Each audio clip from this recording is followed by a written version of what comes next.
This was probably the oddest single that was released by Fleetwood Mac ever. It hit the top 10 all around the world.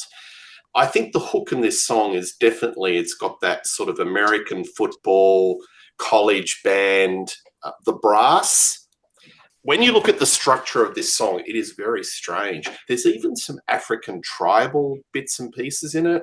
You've got a bit in the song where it just breaks into a drum solo. It's totally oddball. The vocals are very low down in the mix. It's a really wacky song, but it works. It really does. And this really was the benchmark for the album, because this was the indication that this album is not going to be your typical Fleetwood Mac album. This is going to be something that's avant-garde, adventurous, experimental, all of those words. What do you think of Tusk? It's kind of like it's like Lindsay's like, okay, this is going to be our Strawberry Fields forever. Like, we're going to show you that what's coming up next is not what you expected. I really like this song now, but I'll tell you, for a long time, this was the only skip for me. Really? Yeah, I was Really? very disappointed by this song. I was waiting for like, where's Fleetwood Mac? Like, There you I was go. That's why a lot of folks don't like this album, because it's the people don't like when artists take a left turn. This is the example, isn't it? And this doesn't even sound like the other Lindsay stuff on the album. Like, a lot of the other Lindsay stuff on the album sounds congruent. It's experimental, but it sounds like it's from the same album. This one doesn't even.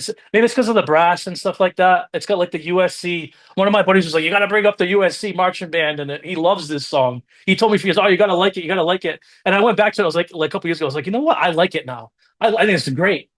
But it's like listening to freaking Emerson, Lake and Palmer, like Tank or something like that. Like, at first, it's like, what is this? Like, and I love that now, but it's so um it's so like like experimental. I guess like it never gets labeled progressive, but I think that's because it would bring up a different type of connotation.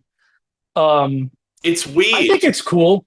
It's a It's weird. weird, yeah, It's weird. It's compelling, and I think if they had an extra hour, if they had more millions and an extra year to record this album, because this album was took a long time, burned a lot of money, and Warner's were yeah. probably sort of tapping the table, or more so thumping the table and saying, "Where are we getting our album?"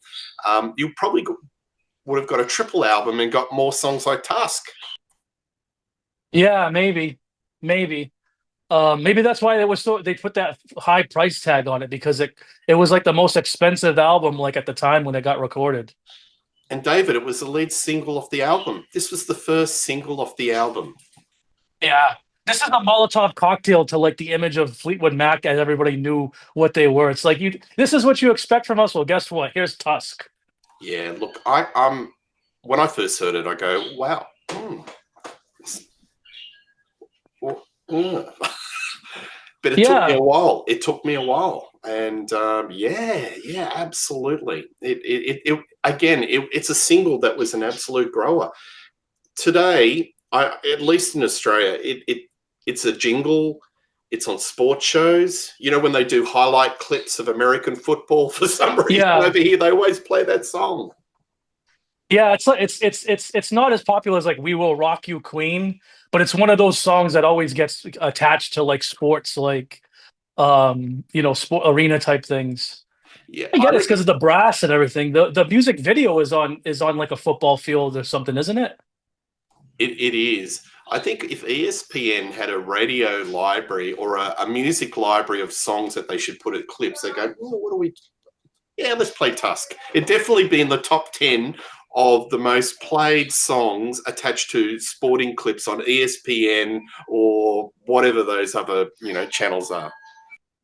I think they're still trying to make that money back, mate. I think they're like, let's let people know this is great, so we can sell some more copies of this album. It's been overlooked.